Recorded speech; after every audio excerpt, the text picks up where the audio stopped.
Ayan, isang magandang araw po sa atin muli mga kapatid. Ako po ulit si Brother Joel Padilla. At maraming salamat po sa patuloy niyong panonood, pakikinig, at higit sa lahat, pag-share.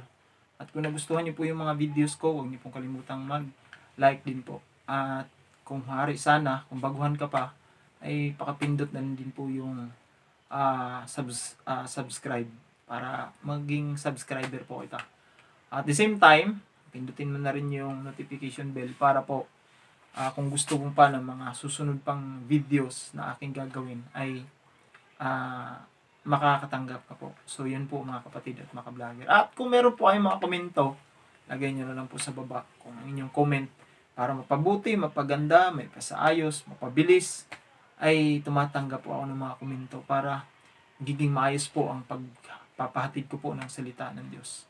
So mga kapatid at mga ka-vlogger, muli ko po kayong inanyahan sa ating pagpapatuloy na dalhin po natin ang ating banal na kasulatan, buklatin at basahin.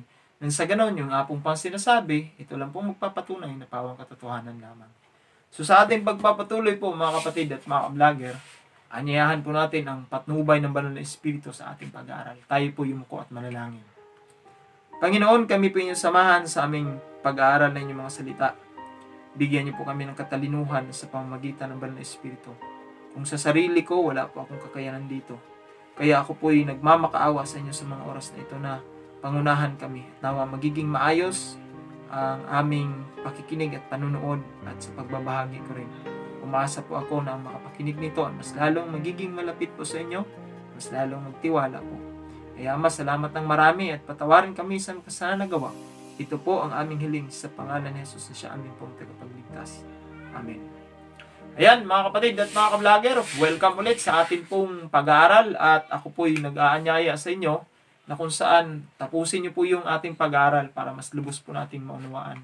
Hindi kasi sa loob ng 1 minuto, 2 minuto, 3 minuto, ni kahit nga 5 minutes ay kulang na kulang po yung kung pwede lang, isiksik ko na doon lahat. Pero sinisika po kasi, kaya mahaba ang aking videos. Kasi sinisika po na kahit papaano, yung kaunti kong kaalaman ay madadagdagan doon sa inyong mga kaalaman. At sa ganung paraan, mas lalo tayong magiging mapalapit sa Panginoon. Wala naman akong ibang pangarap sa pagbablog ko mga kapatid. Aminin ko po sa inyo. Gusto ko lang talagang magbahagi ng salita ng Diyos. At inaasahan ko. Kaya pala yung sinasabi, more on share kayo. Para mas lalong mapahatid pa doon sa inyong mga friends ang ika ay mabuting balita. At wala namang ibang mabuting balita kundi ang atin pong Panginoon Hesus. At kung alam natin ang Panginoon Hesus ay mabuti, bakit hindi tayo magbabahagi ng kanyang salita sa pamamagitan ng video na inyong napapanood. So ito yung time habang tayo po'y naka-quarantine. Paalala ko lang po sa bawat isa sa atin, mga kapatid, na huwag niyong kalimutang mag-mask kapag kayo lalabas. Tapos, huwag nyo rin kalimutang hugasan ang inyong mga kamay. Kung may alcohol, yun, mas maganda maghugas din ng alcohol.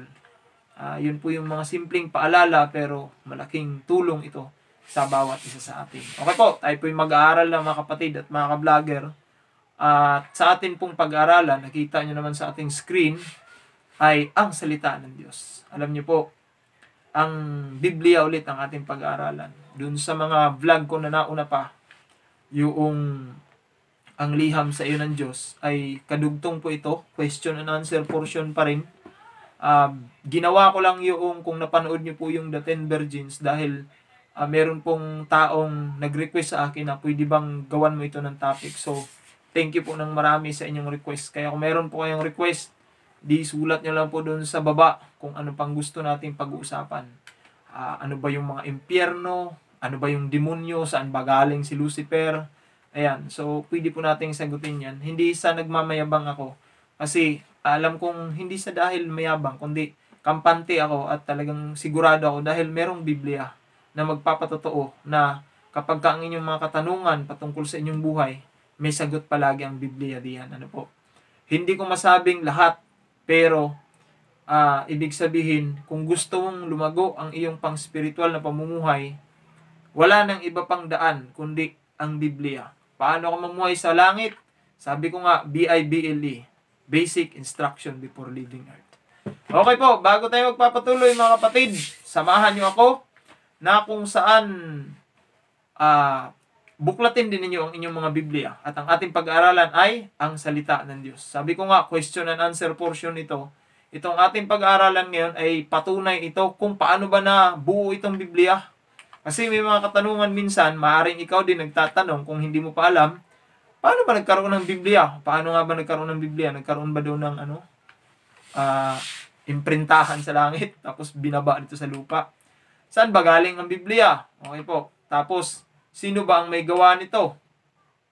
Basta na lang ba ito nahulog mula sa langit? Yung mga katanungan na minsan, oo nga naman.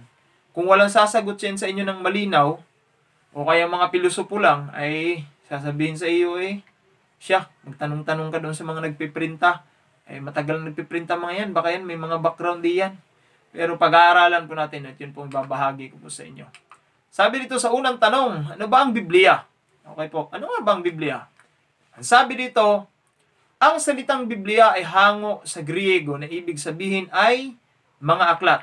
Ayan. Galing ito sa salitang Biblos. Ibig sabihin ay papel o papyrus.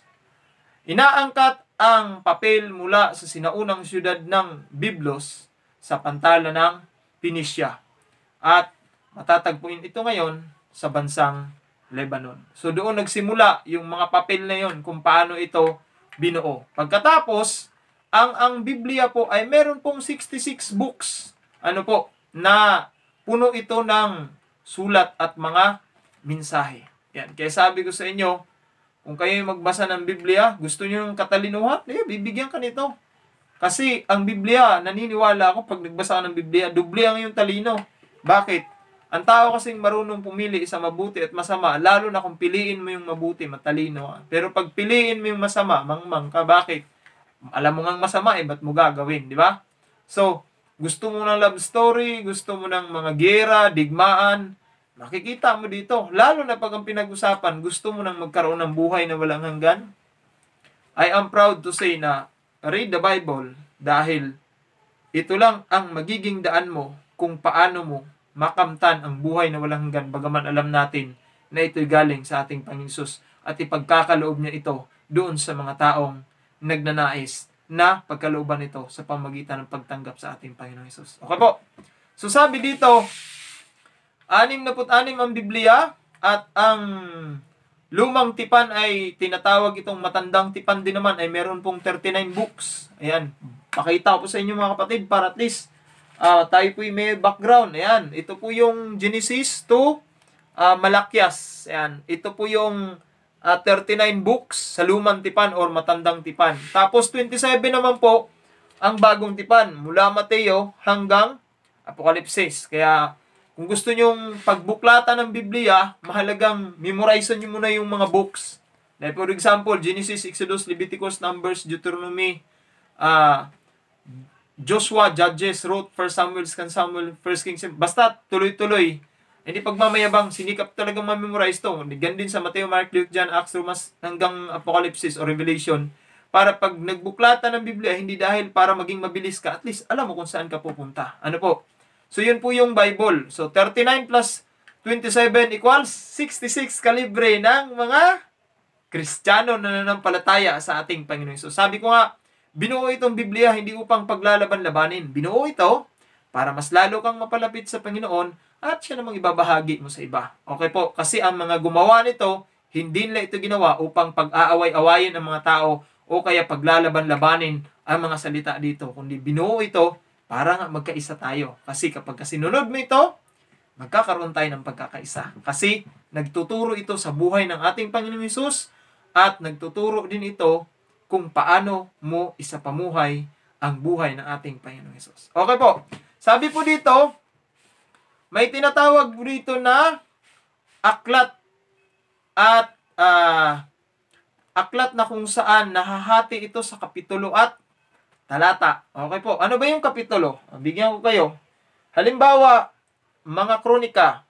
Ito po yung tinatawag na kapitulo. Yung malaki po. Pag sinabi naman pong talata, yun po yung mga maliliit. Kaya pag sinabi pong, okay, hanapin mo sa ikalawang sulat ng kronika. Pag sinabi pong kapitulo 1, ito yung malaki. Pag sinabi naman pong talata, dos, eh di yung maliit, o kung hanggang saan. So, pagpasok dito sa pangalawa, ay ano na yan, kapitulo 2 na yan. Kaya, ang pagbabasa ng talata ng ika ng kapitulo 1 ay hanggang dito lang din sa taas ng kapitulo 2. Diyan po natatapos ang isang buong talata. Kaya hanggat hindi pumapasok itong malaking 2, ay hindi rin natatapos yung isang talatang iyong binabasa. Okay po? Example ko lang po yun para po hindi po kayo malilito at madadagdagan po ang inyong alam at mas mabilis nga po ang pag-aaral ng Biblia. Okay po? Yun po ang mga teknik diyan. Ang sabi po dito, pangalawang katanungan.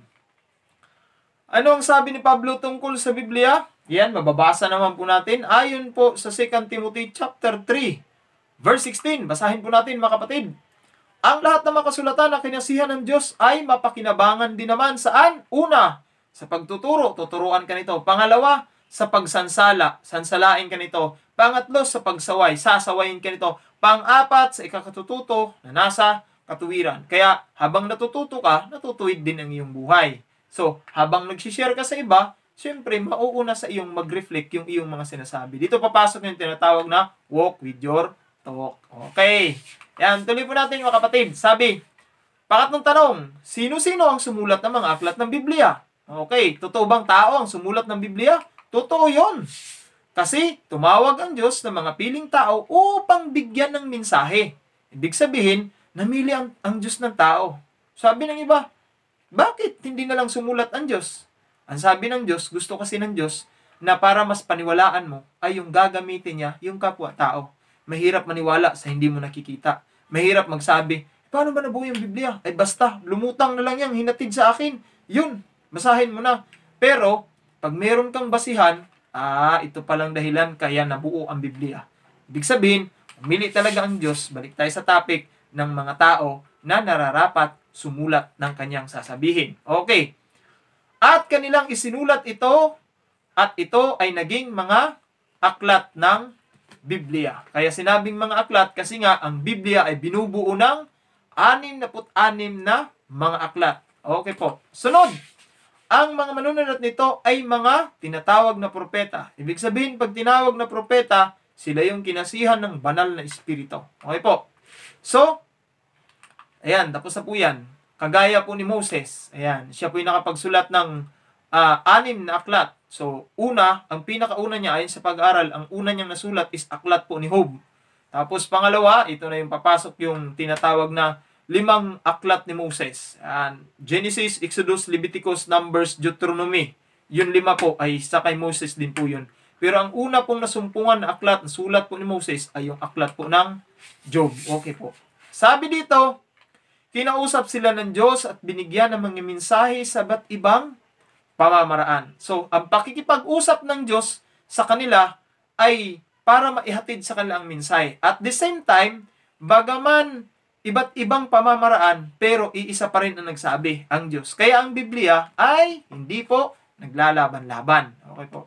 Sabi dito, ang pamamaraan ng Panginoon una sa pakikipag-usap. Yan, naalala niyo po yung sa buhay ni Samuel, kinausap siya ng Diyos, pumunta siya doon kay Eli, sabi niya kay Eli, tinawag mo ba ako? Sabi ni Eli, pangatlong beses yun, to make the long story short, ay sabi niya, pag kinausap ka, sabihin mo, ano po yun, Panginoon? So, ang Panginoon, nagbibigay ng mga mensahe minsan sa pamamaraan ng pakikipag-usap sa mga propeta noon. Ang iba naman sa pangitain, alala niyo kay Juan Bautista, may nakita siyang pangitain, lalo yung aklat ng Apokalipsis, yun, ang daming pangitain doon. So, ganun din sa pakikinig, naalala niyo si Pablo, nung nahulog siya, bakit? Una, nakakita siya, pero liwanag lang at may naririnig siyang boses ba, nabulag na yung kanyang mata. Kaya, ang Panginoon, nakikipag-usap siya, hindi lang nakikipag-usap, kundi sa mga pangitain din na nakita ka ng vision, and din sa pakikinig. Okay po. Tapos, harapang pagpapakita. Naalala niyo po yung kay Moses? Yan, kinausap siya doon sa burning bush. At hindi lang po yun. Habang naglalakbay si Moses patungo sa Kanaan na pangako ng Panginoon upang lipatan ng mga Israelita mula po sa Egypt tungo sa Kanaan, ay doon pagkikipag-usap ng Panginoon palagi kay propeta Moses. Okay po. So, ang Biblia po, meron pong 4 iba't ibang propeta na sumulat ng mga aklat ng Biblia. Isipin mo, 4 na po mahigit ang mga sumulat nito. At ito po, una, example lang po ito ha. Hindi ko pwedeng sulat lahat ng 44. Sabi nga, ubus ang ating oras. Una, yan, si Moses. Nagsulat po siya ng 5 aklat. Ilan? 5. Tapos, si David. Anong sinulat ni David? Sumulat ng mga karamihan sa mga awit. Ayan. Kasi hindi naman lahat sumulat si David ng awit. Kundi may mga iba po siyang mga kasamahan na sumulat din ng mga awit. Yan. Ang anak niya, kasunod, si Solomon, na sumulat ng kawikaan, awit ng mga awit at Ecclesiastes. Ayan.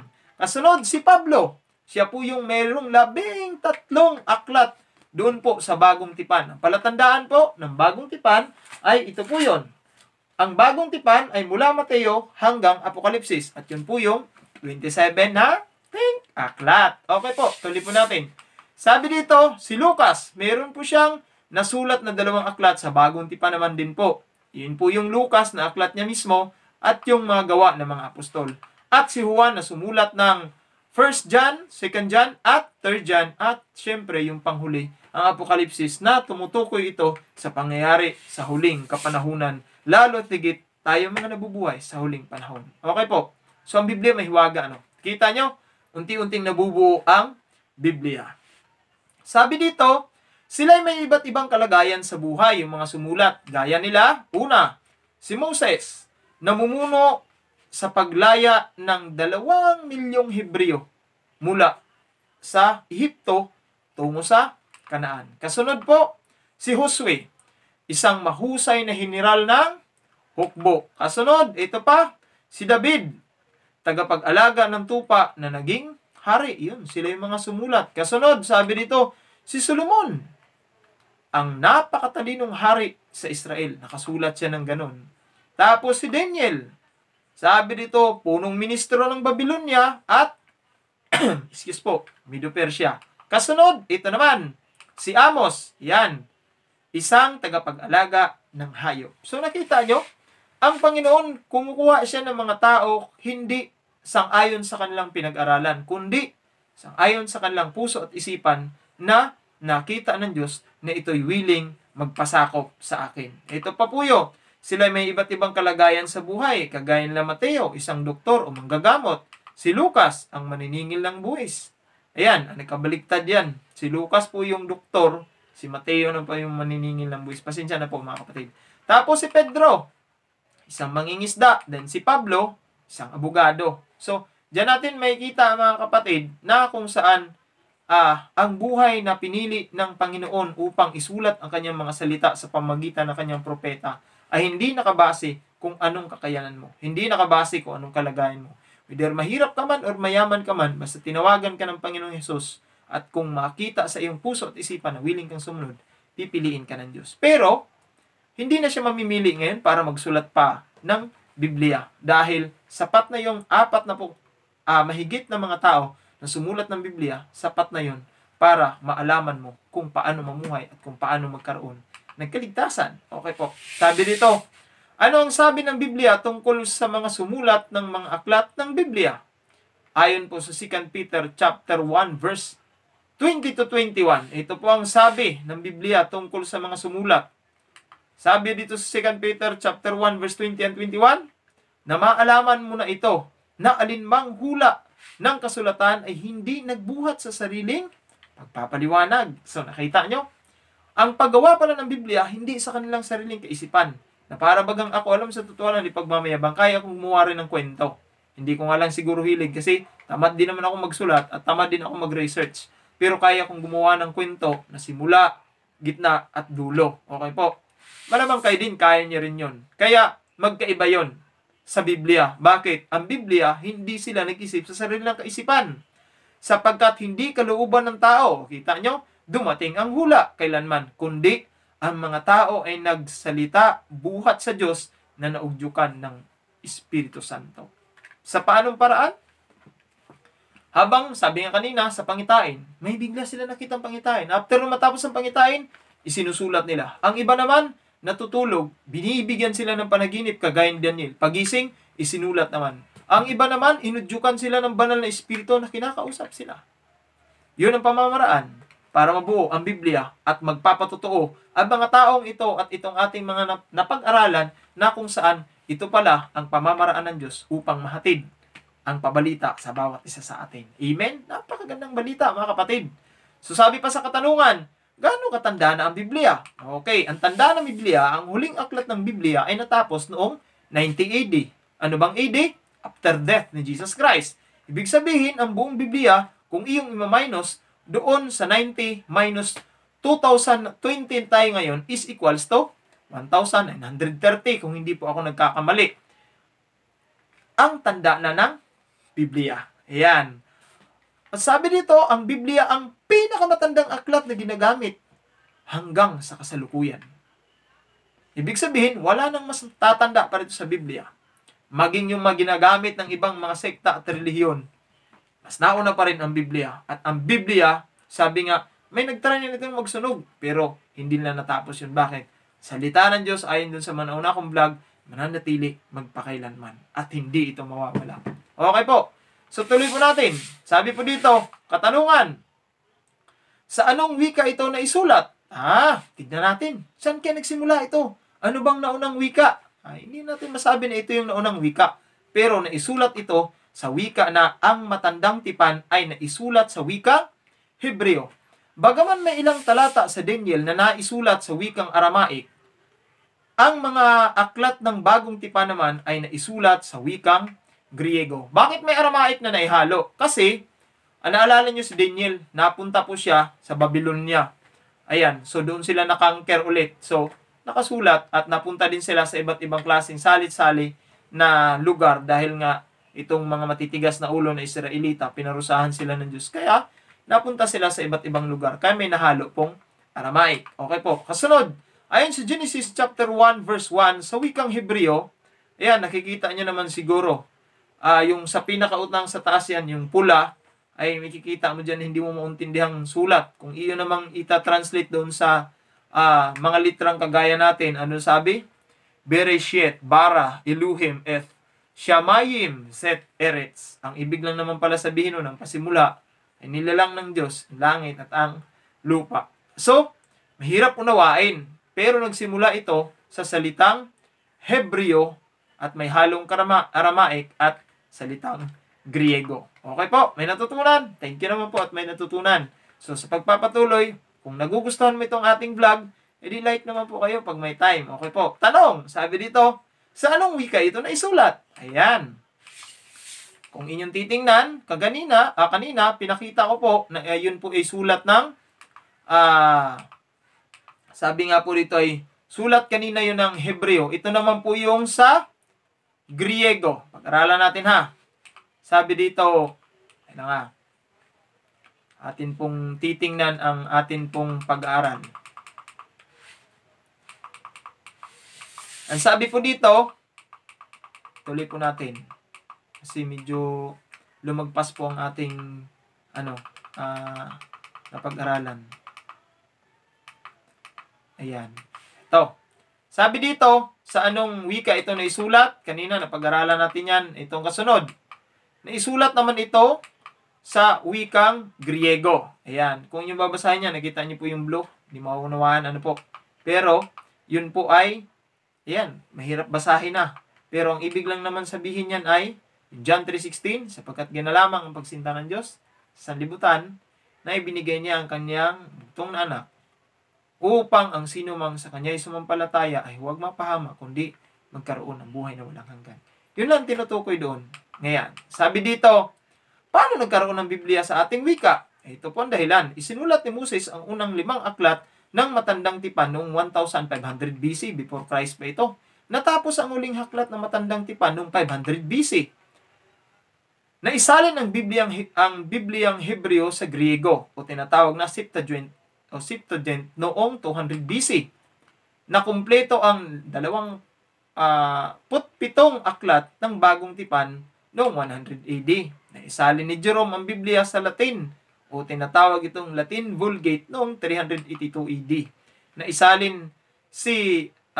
Nagsalin din naman si Erasmus ng Griego at Latin ng Bagong Tipan noong 1516. O, kita nyo, unti-unting naisalin. Ano po? Kaya, ito po yung pamamaraan kung paano nagkaroon ng Biblia dito sa Pilipinas. Naisalin ni Encinas ang Bagong Tipan sa Kastila noong 1543. Naisalin ni Napiniel at ni ni D. Vargas ang Matandang Tipan sa Kastila noong 1553. So mga patunay po yan. Meron po akong binabasa para at least di po tayo maligaw-ligaw. At sabi po dito, nailimbag ang bagong Biblia sa Kastila noong 1602. So, nung una kasing panahon, ang bilang nung mga BC pa, pababa.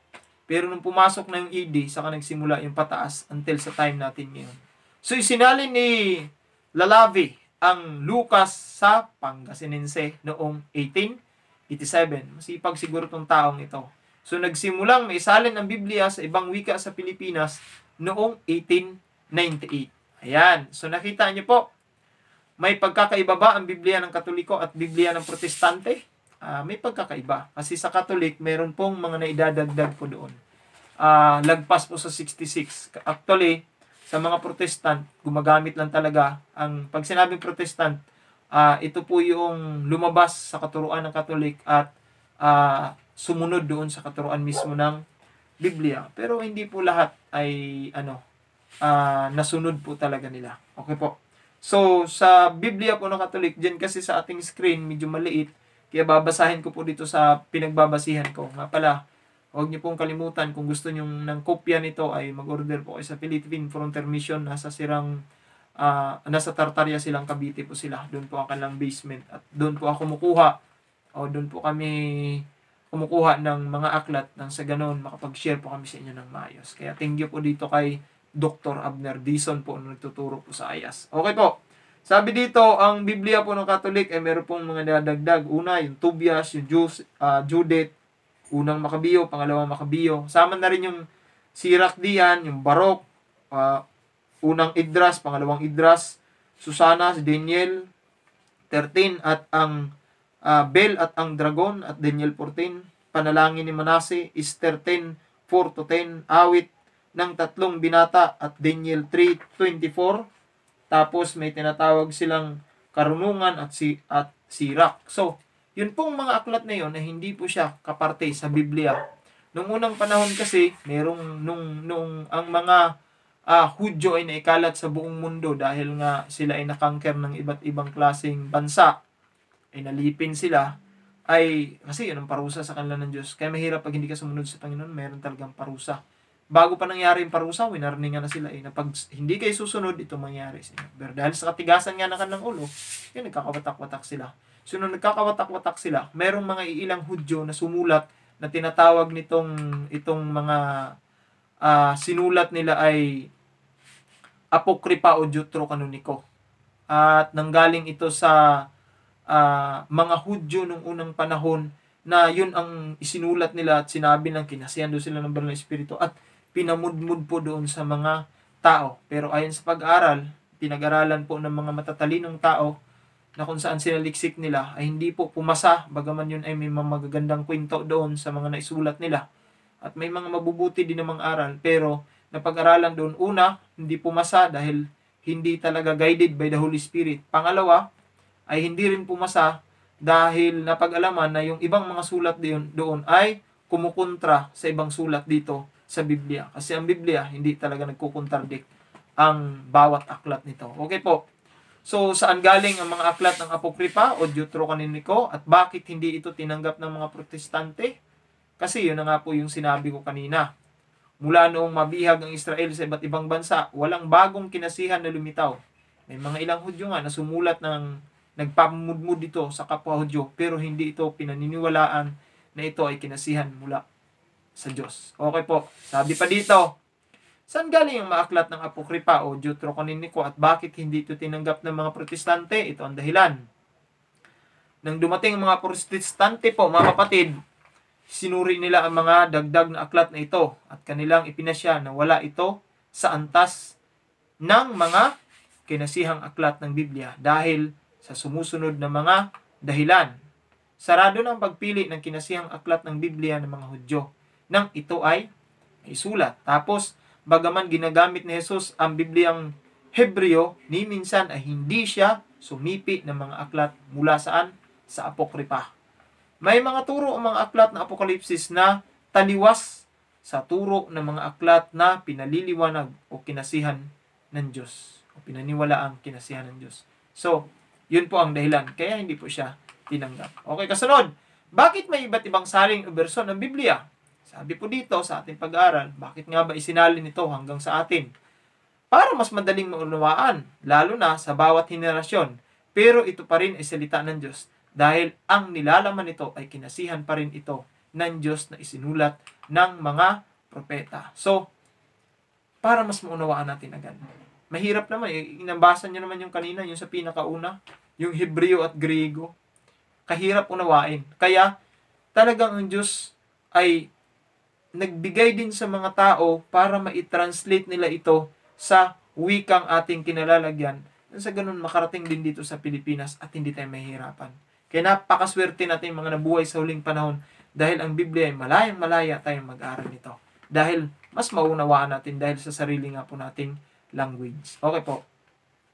Ang iba't ibang salin ng Biblia ay ginawa upang mas maunawaan ng bawat bagong henerasyon ang mensahe ng Diyos. Ayan. So, kung ang henerasyon noon sa time nila Moses, mahirap na unawain ang kanilang language, ay di translate sa atin para sa mga bagong henerasyon, mas lubos na maunawaan. Okay po. Sabi nito, ang ilan sa mga buong salin ng Biblia sa wikang Tagalog ay ang sumusunod. Ito po yung mga salin ng Biblia. Ano po?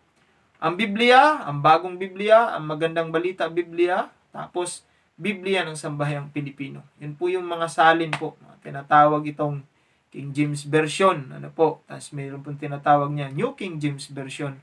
At mayroon din pong tinatawag na Today's Filipino Version. At mayroon din pong tinatawag na ito nga po yung makabagong Tagalog. Ano po? So, tuloy po natin. Sabi dito sa katanungan, bakit dapat pag-aralan ng Biblia? Bakit nga ba dapat pag-aralan ng Biblia?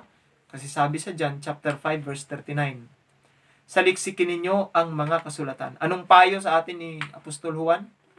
Basahin na natin yung kasulatan or ang Biblia sapagkat iniisip niyo na sa mga yaon ay mayroon kayong buhay na walang hanggan. Nagtuturo to kung paano makamit ang buhay na walang hanggan.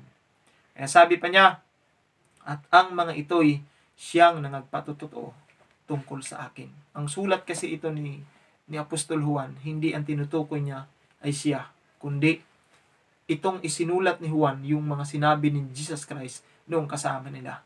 At ang nagsabi na talaga ng talatang ito, walang iba kundi ang ating Panginoon Hesus. Na ang Biblia, kung gustong makilala ang ating Panginoon Hesus, ito ang magpapatotoo kung sino si Jesus at kung sino ang Diyos na ating pinaniniwalaan. Yan, ang swerte natin, napakasarap kaya ng buhay natin. Sabi pa po dito mga kapatid, sa buhay natin, napakahalaga yung patuloy na pagkikipag-ugnayan natin sa Panginoon sa papapagitan po ng pag-aaral ng banal na kasulatan. Actually, mga kapatid, ang laki ng pinagbago ko sa buhay ko nung pinag-aralan ko ito. Ikaw, hindi ko sinasabing gusto mo bang magbago. Ang point ko dito is, nagbabasa ka ba ng Biblia? Alam mo, maraming lumipat sa ibang relihiyon. Maraming lumipat mula sa pagiging Christian tungo sa ibang, sabihin natin, ang iba'y nag-Islam. Pasintabi po sa mga Islam. Wala pa akong sinisira dito. Totoo lang yan nangyayari. Ang iba'y nagiging mga ay ibang sikta na, naging Buddhist na. Pero meron pa akong natanong na isang tao, sabi ko po, bakit po kayo lumipat sa ibang relihiyon? Sabi niya, sa Kristiyano kasi, wala namang pinagbago. Tsaka mali-mali yung turo. Sabi ko, bago ka ba lumipat sa ibang sikta o relihiyon ay binasa mo bang Biblia? Sabi niya, hindi na, kailangan. Sabi ko sa kanya, sayang. Kung binasa mo sana, baka ikaw pa yung tagapanguna na maghasik ng salita ng Diyos. Kasi pag binasa mo to, dito mo matutunan kung paano mamuhay bilang isang Kristiyano. Sabi ng iba, Brother Joel, may mga malalaswa kasi mababasa dyan. Nilagay lang yan dyan, hindi upang mag-isip ka ng masama. Sabi nga ni Andrew kung bastos ang utak ko, mas bastos ang utak mo. Pero hindi talaga ito nilagay yung mga mababasa mo dito para bastusin ka or para matuto kang kadepende yan sa iyo. Nilagay yan dito kasi mga karanasan yan ng mga tao na kung saan aminado sila nagkamali. Kung hindi man nila sinabing sila yun, kundi mga nakikita na ng mga maling gawi ng mga tao na wag dapat nating sundin. Kasi yun ang warning ng Panginoon. Okay po? So, yun po ang pagpapaalala. Sabi ng iba, mga bastos, paano naman yung ibang sulat din nila? Hindi Biblia ang tinutukoy ko. May meron kasing iba na nagsulat na okay lang mag-asawa ng 5, okay lang pumatay. At wala na silang ibang pinopromote. Ang iba pa, nagawa din ng sariling book. Sabi daw, sinulat din ito ng kanilang leader dahil yun din daw ay propeta at kinasihan ng banal na espiritu. Sabi nila, ito din ay totoo. Pero kung yung pag-aaralan, kumuha lang din siya ng mga talata dito na kung saan binago-bago lang niya. Pero galing pa rin sa Biblia. At saka ang pinopromote doon ay hindi na si Kristo. Pinopromote na yung kanilang church. Pinopromote na yung kanilang leader. Dapat maniwala daw. Hindi yun. Kasi ang totoo niyan, pag binasa mo yung Biblia, walang ipopromote dito na leader. Ang ipopromote dito ay si Kristo bilang siya talaga ang pundasyon ng pagiging kaanib ng iglesia ng ating Panginoon Hesus. Okay po? Ayan. So sabi po dito mga kapatid, kung ibig niyo pong mabuhay sa ating pamumuhay bilang kaanib sa iglesia ng Panginoon Hesus, naway masumpungan mo sa iyong karanasan ang pangakong ito ng Diyos. Tandaan, kung iyong tatanggapin ang salita ng Diyos, at sabi nga dito, pakamamahalin ito na parang kayamanan sa lupa, makikita mo ang Diyos at ikay magkakaroon ng pag-asa sa buhay na walang hanggan. Ang sarap mga kapatid. Alam niyo, gusto kong umiyak na napag-aralan kong Biblia. Hindi biro ang dinanas ng mga gumawa nito para lang maihatid sa ating mga nabubuhay sa huling panahon upang tayo naman ay magkaroon ng pag-asa sa buhay na walang hanggan. Kaya mga kapatid, sana po patuloy tayong mag-aral ng Biblia dahil sabi nga, dugo, pawis at luha at pagod at buhay ang naibuhis para yung Biblia ay mabuo at makarating sa atin ngayon. At napakaswerte natin. Kaya mga kapatid, inaasahan ko na sa ating pag-aral na ito, mas lalo tayong mapalapit sa Panginoon at mas lalo tayong mag-aral ng kanyang mga salita. Bago po tayo magtatapos, tayo po manalangin. Panginoon, kami po muli inyong samahan samantalang nagtatapos ng aming pag-aral. Hinihiling namin na kami inyong samahan dahil gusto po namin matuto at mag-aral pa ng inyong mga salita. Alam namin na kung wala kayo, wala rin kami magagawa. Kaya umaasa po kami na pangunahan kami sa aming buhay. Salamat dahil binigyan niyo kami ng pag-asa pa na mag-aral ng inyong mga salita. Umaasa po kami ito tumatak sa puso't isipan. Umaasa po kami hindi niyo po kami pababayaan. Ito po ang aming hiling sa pangalan ng Jesus sa aming pagkakapagligtas. Amen. Ayan, so mga ka-vlogger at mga kapatid, maraming salamat po sa inyong panunood. Huwag niyo pong kalimutang pindutin ang notification bell para po sa mga susunod ko po na videos. At kung baguhan ka pa lang dito, pakisubscribe naman po. At higit sa lahat, yung sabi ko nga palagi, mag-share po kayo. At kung meron po kayong mga komento, tinatanggap ko po. At kung meron naman kayong nagustuhan doon sa inyong mga napapakinggan at panibagong aral para sa inyo, pa-thumbs up naman po dyan or like. So maraming salamat po. Ako po ito si Brother Joel Padilla na nag-iiwan ng isang kasabihan. Aanhin mo man yung iyong kabuuhan at kagandahan. Subalit kung wala ka namang magandang relasyon sa ating Panginoon, mapaparam at mawawala sa iyo ang buhay na walang hanggan. Muli, maraming salamat po. Bye-bye po.